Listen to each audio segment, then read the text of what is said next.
Assalamualaikum warahmatullahi wabarakatuh. Waalaikumsalam warahmatullahi wabarakatuh. Alhamdulillahillazi anzala al-Qur'an hudan linnasi wa bayyinatin minal huda wal furqan. Wassalatu wassalamu ala ashrafil anam wa ala alihi wa ashabihil kiram, amma ba'du. Saudara-saudara kaum muslimin rahimakumullah, setiap penganut agama di dunia ini mempunyai sesuatu kitab yang dianggapnya sebagai kitab suci. Orang Hindu punya kitab Weda, orang Buddha punya kitab Tripitaka, Yahudi mempunyai Taurat, Nasrani mempunyai Injil, penganut Konghucu punya kitab Tao Te Ching, orang Majusi punya kitab Zen Avesta, orang kebatinan punya kitab Serat Centani, Hidayat Jati, Darmo Gandul, atau Gatoloco. Sementara kita umat Islam oleh Allah diberikan Al-Quranul Karim. Mengapa kita yakini Quran ini sebagai kitab suci? Pertama, ia bebas dari intervensi dan investasi manusiawi. Ia sepenuhnya, baik isi maupun redaksi, adalah produk dari Allah Subhanahu wa ta'ala. Kita yakini Quran kitab suci karena sampai hari ini belum ada seorang pun yang sanggup membuat seperti itu.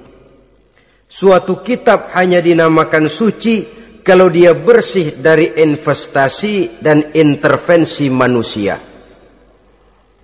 Al-Quran ini sejak turunnya 14 abad yang lalu telah menantang.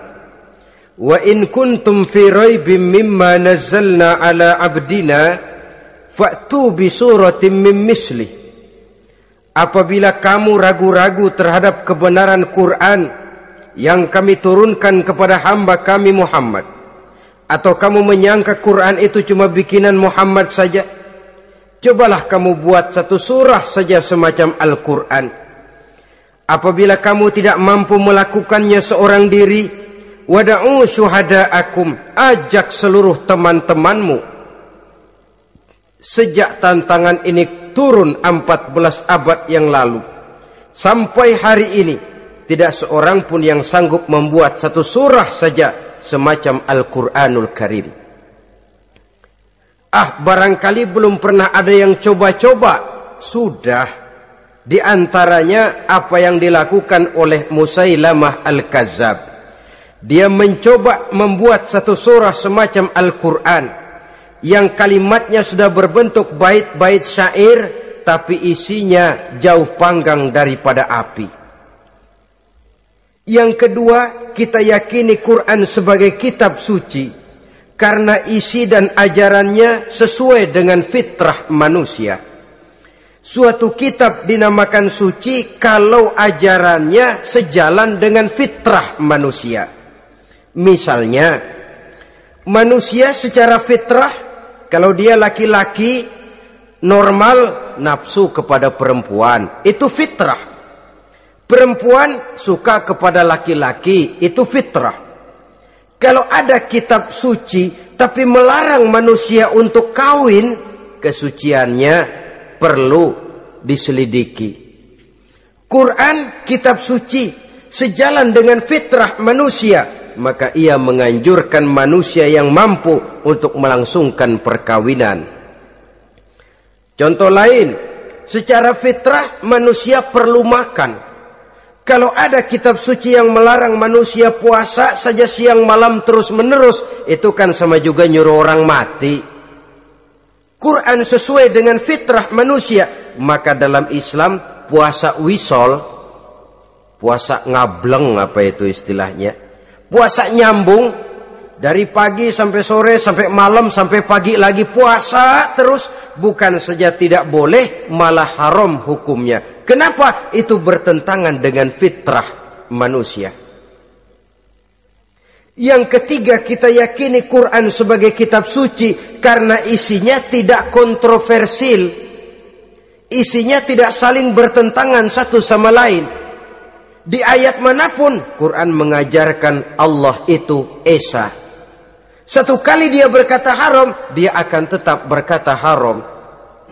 Isinya tidak kontroversial. Sebab kalau ada kitab suci, di satu pihak mengajarkan Tuhan Esa, di lain ayat mengajarkan Tuhan 3, di lain ayat lagi mengajarkan Tuhan 4, kitab kacau namanya. Bagaimana suatu kitab bernama suci kalau isinya kontroversial satu dengan lainnya? Dari 3 kriteria inilah kita yakini Quran sebagai kitab suci.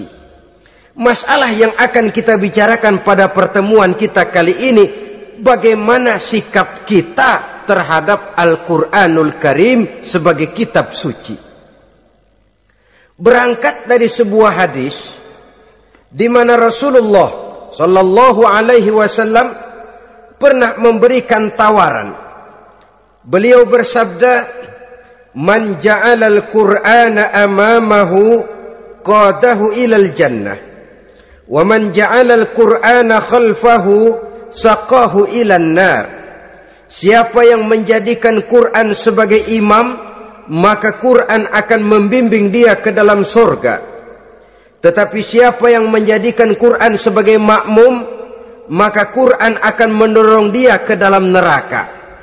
Pilihan terserah kita. Siapa yang menjadikan Quran sebagai imam, ditempatkannya Al-Quran di depan, dia ikuti petunjuk dan ajaran Al-Quran, maka Quran akan membimbing dia ke surga. Surga dunia, lebih-lebih lagi surga akhirat.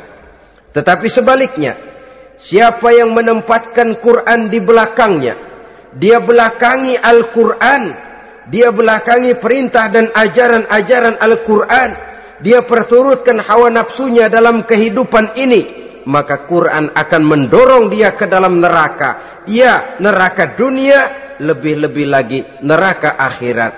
Pilihan terserah kita. Saya mau tanya, kira-kira Quran dalam hidup kita jadi imam apa jadi makmum?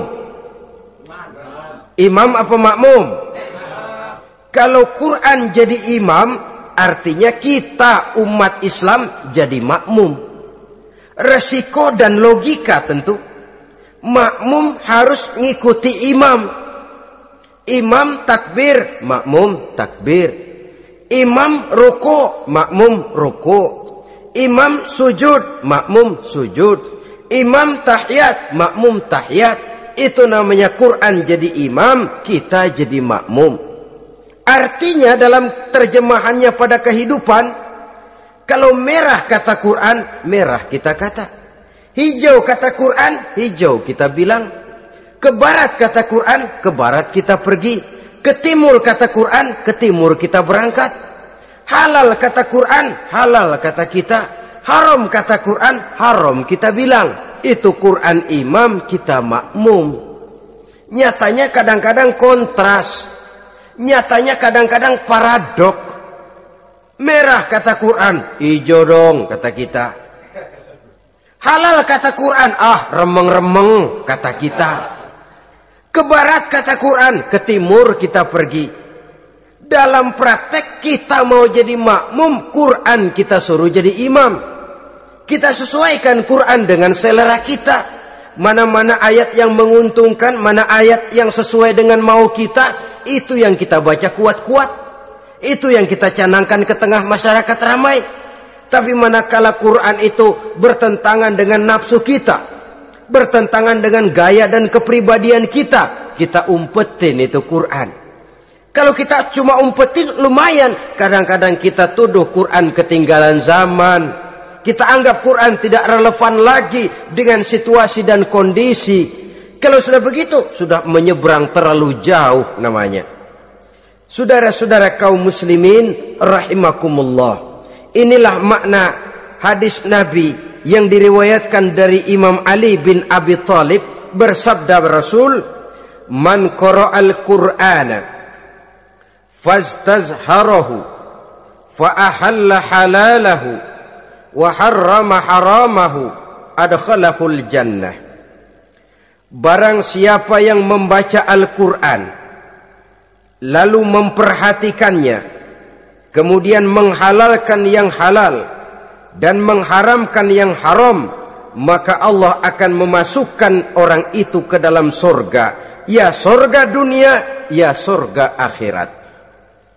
Apabila kita renungi hadis ini, maka untuk berimam kepada Al-Quran ada 3 jalan utama yang harus kita laksanakan. Pertama, dari kalimat man qara'al Qur'an, barang siapa yang membaca Al-Quran. Ini artinya siapa yang ingin menjadikan Quran sebagai imam di dalam kehidupan, jalan pertama yang harus ditempuhnya menanamkan kegemaran membaca Al-Quranul Karim. Al-Quran gharibun fima baina qaumin la yaqra'una.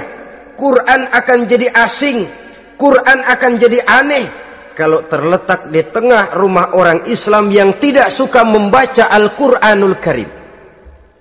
Jadi langkah pertama, tanamkan kegemaran membaca Al-Quran. Saya tidak menyalahkan kalau remaja kita gandrung kepada Stevie Wonder.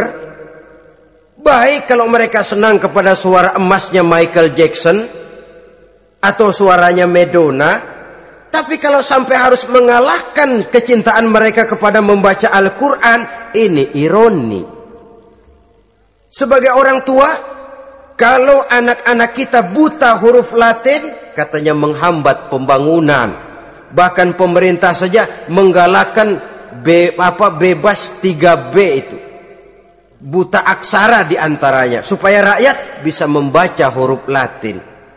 Kalau anak-anak kita buta huruf Latin, katanya menghambat pembangunan. Bagaimana kalau anak-anak kita buta huruf Quran?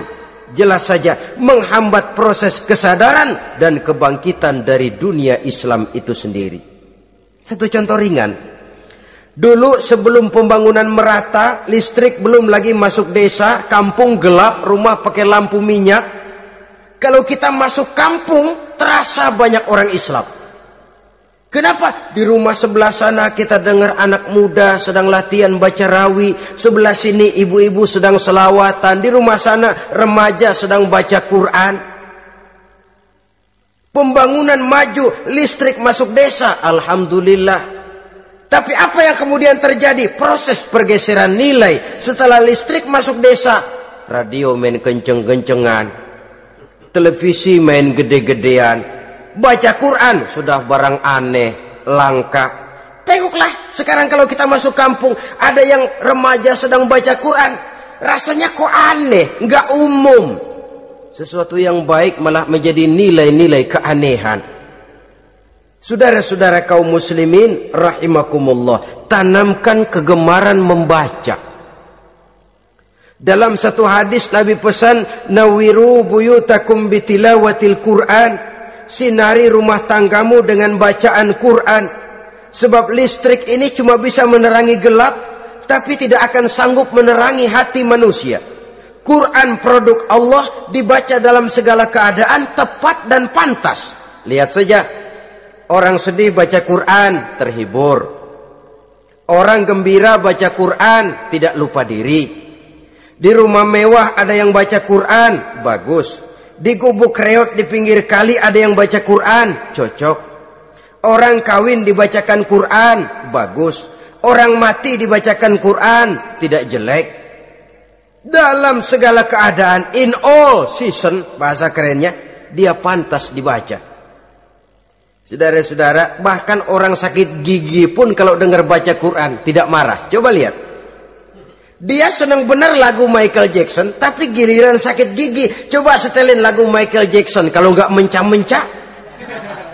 Kamu gila apa nggak tahu saya lagi sakit gigi, tapi coba bacakan Quran. Dia pasti tidak marah.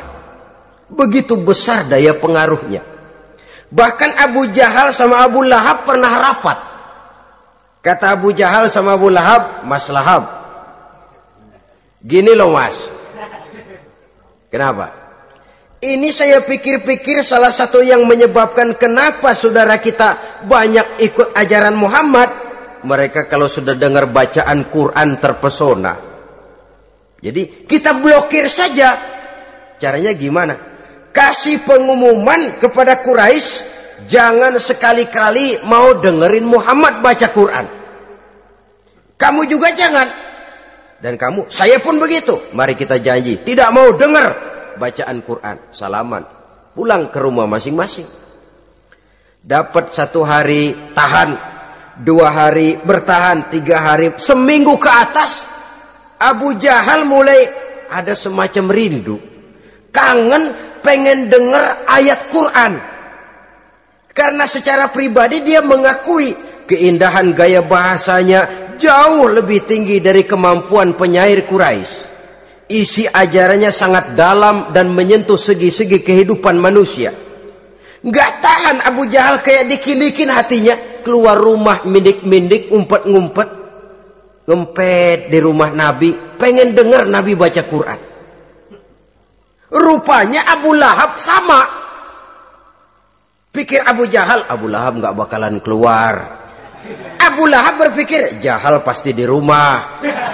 Dua-duanya bareng berangkat ke rumah Nabi. Cuma yang satu dari sebelah barat, yang satu dari sebelah timur. Ngempet, ketemu di sudut, sama-sama kaget. Jahal, loh kamu Lahab? Iya, kamu ngapain? Lah kamu ngapain? Akhirnya sama-sama malu, sama-sama tidak bisa menahan diri. Akhirnya sama-sama ngakuin. Bagaimanapun kita harus akui bahwa Al-Quran ini mengandung daya pesona yang sangat luar biasa. Itu dari segi bacaan. Belum lagi dari segi ajaran, belum lagi dari segi isi. Tanamkan kegemaran membaca Al-Quran.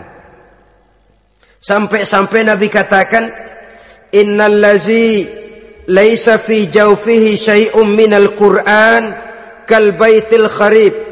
Orang yang dari tenggorokannya belum pernah keluar ayat Quran barang sepotong pun, belum pernah ngaji barang seayat pun, itu orang kata Nabi kal baitil kharib, kayak rumah kosong.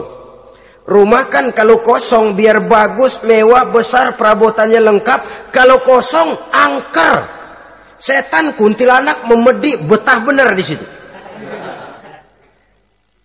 Saudara-saudara kaum muslimin rahimakumullah, dalam satu percontohan Nabi mengatakan begini, Masalul mu'minil lazi yaqra'ul Qur'an kamasalil utrujah rihuha thayyibun wa ta'muha thayyibun.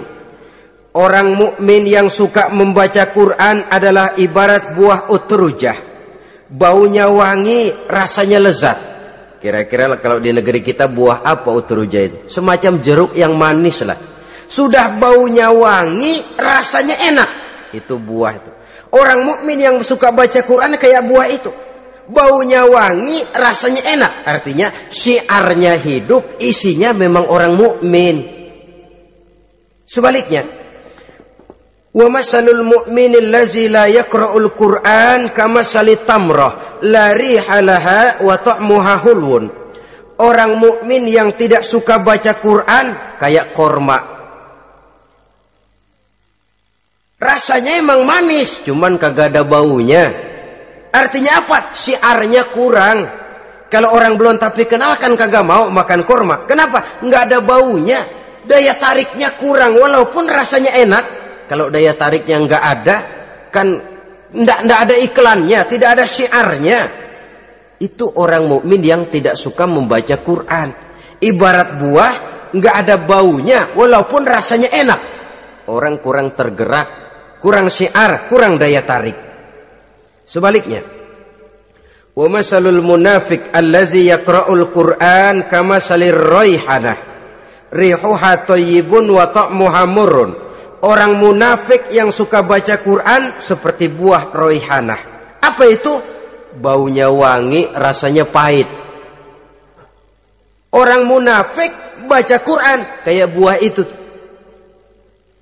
Baunya sih enak, cuman rasanya pahit. Ya munafik baca Quran. Syiarnya sih lumayan, daya tariknya hebat, isinya munafik. Nah, paling jelek orang munafik yang gak suka baca Quran. Wa masalul munafiqil ladzi la yaqra'ul Qur'an kamasalil hanzalah laisa laha rihun wa ta'muha murrun. Orang munafik yang tidak suka baca Quran seperti buah hanzalah, sudah enggak ada baunya, rasanya pahit lagi. Kalau buah pacek kali. Udah baunya kagak ada, kalau dimakan bikin orang celeng. Saudara-saudara kaum muslimin rahimakumullah, tanamkan kegemaran membaca Al-Quran, karena membaca Al-Quran merupakan ibadah yang besar. Bahkan kata Nabi, afdalu ibadati abdi qiraatul Quran. Nilai ibadah yang paling baik dari hambaku adalah ibadah membaca Al-Quran. Dalam solat pahalanya lebih besar di luar solat daripada di luar solat. Dengan wudu pahalanya lebih besar daripada tanpa wudu. Mengerti pahalanya lebih besar daripada tidak mengerti. Tapi tidak mengerti pun jangankan membaca, mendengar saja orang baca Quran dengan baik sudah didoakan untuk mendapat rahmat. Berpahala mendengar bacaan Al-Quran walaupun tidak mengerti. Apalagi membaca sendiri, apalagi mengerti apa yang kita baca, tentu pahala itu akan jauh lebih besar. Ini yang pertama, tanamkan kegemaran membaca Al-Quranul Karim. Yang kedua, dalam hadis tadi, fastazharahu, man qara'al Qur'ana fastazharahu. Siapa yang membaca Al-Quran kemudian memperhatikannya. Jadi kalau kita mau berimam kepada Al-Quran, setelah menanamkan kegemaran membaca, yang kedua, perhatikan, pahami isinya. Jangan seperti monyet pakai mahkota, ketawa girang, cengengesan, tapi dia tidak tahu arti kebesaran mahkota yang disandangnya itu. Bangga dengan Al-Quran, tapi apa kandungannya kita tidak mengerti. Untuk memahami Al-Quran ini, caranya bagaimana? Tentu mudah saja. Seperti contoh, kalau kita ingin mengerti caranya bikin tahu, jangan bertanya kepada montir mobil. Montir mobil ahli betul urusan mesin, tapi kalau urusan tahu, tanya dong tukang tahu. Untuk mengerti rahasia dan seluk-beluk Al-Quran, kita harus bertanya kepada orang yang memahami seluk-beluk Al-Quran. Para ulama, para kiai, para ustadz, yang kita tahu kualitas keilmuannya, kita yakini loyalitas dan integritasnya kepada Islam ini.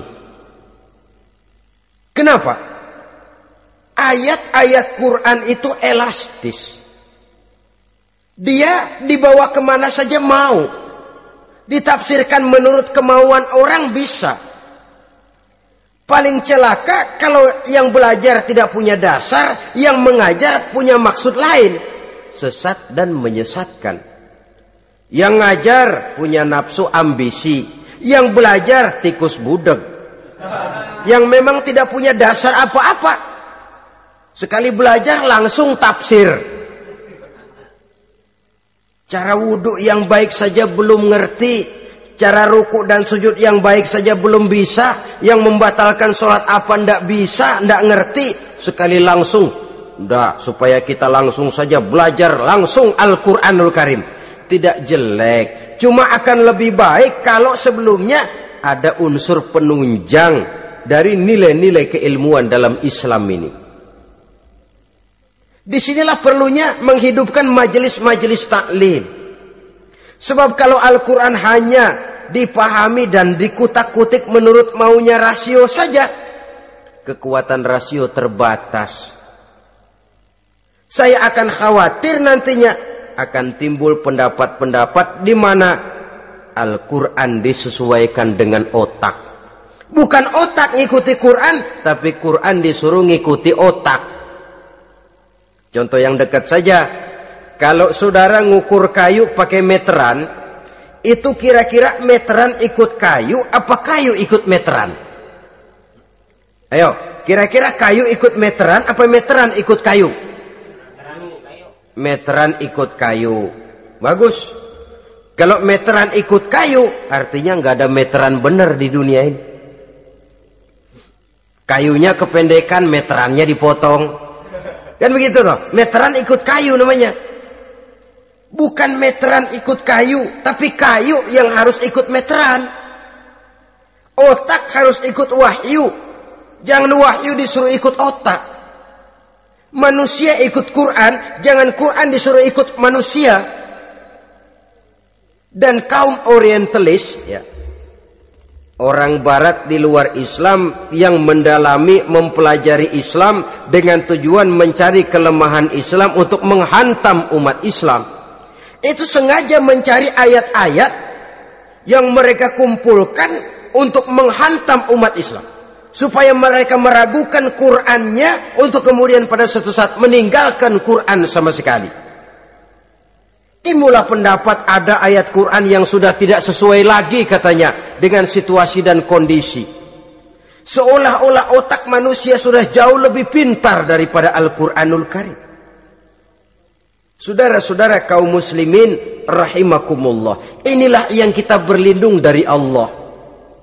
Sebab secara demikian, dengan kata lain, kita secara tidak sadar sudah mengurangi kemahamutlakan dan kesempurnaan dari Allah Subhanahu wa ta'ala. Untuk memahami Al-Quran, maka kita harus bertanya kepada ahlinya, mengaji, menghidupkan majelis-majelis taklim. Jangan sampai Al-Quran menjadi awam di tengah masyarakat Islam sendiri. Ini jalan yang kedua, memahami isinya. Sehingga dengan demikian, manakala Al-Quran dibacakan orang, pemikiran kita tidak lagi terpusat kepada kemerduan suara orang yang membaca, tapi tertuju kepada isi yang dikandungnya. Sehingga dalam kondisi semacam itu, boleh jadi tiap kali dibacakan Al-Quran, nilai iman makin tambah. Kita dengar orang baca, Alam taro kaifa fa'ala rabbuka bi ashabil fil. Terbayang oleh kita bagaimana Raja Abrahat dengan pasukannya mau menghancurkan Ka'bah. Bagi Allah cukup menurunkan burung ababil, hancur lebur Abrahat, raja besar dengan seluruh pasukan gajahnya, berantakan dibuatnya cuma dengan burung ababil. Allah maha besar, Allah maha kuasa. Tambah iman. Kalau tidak, ya seperti yang banyak terjadi. Quran menceritakan azab, kita malah kesenangan. Walakum azabun alim, kamu akan mendapat azab yang pedih. Kita teriak di pojokan, toyib, toyib. Allah, alhamdulillah. Digambarkan azab malah baik-baik. Bahwa kita suka, kita gemar kepada bacaan Quran dengan suara yang merdu, alhamdulillah. Akan lebih baik lagi kalau kita mengerti apa yang dibacanya. Sebab perintah membaca tersirat makna perintah untuk memahami. Perintah memahami tersirat makna untuk mengamalkan. Dengan kata lain, kita hanya bisa mengamalkan Quran dengan baik kalau kita mengerti isinya. Kita hanya bisa mengerti isinya kalau kita rajin membacanya. Baik membaca yang tersirat, baik membaca yang tersurat dengan petunjuk para alim ulama, para kiai, dan orang-orang yang ahli di bidang itu.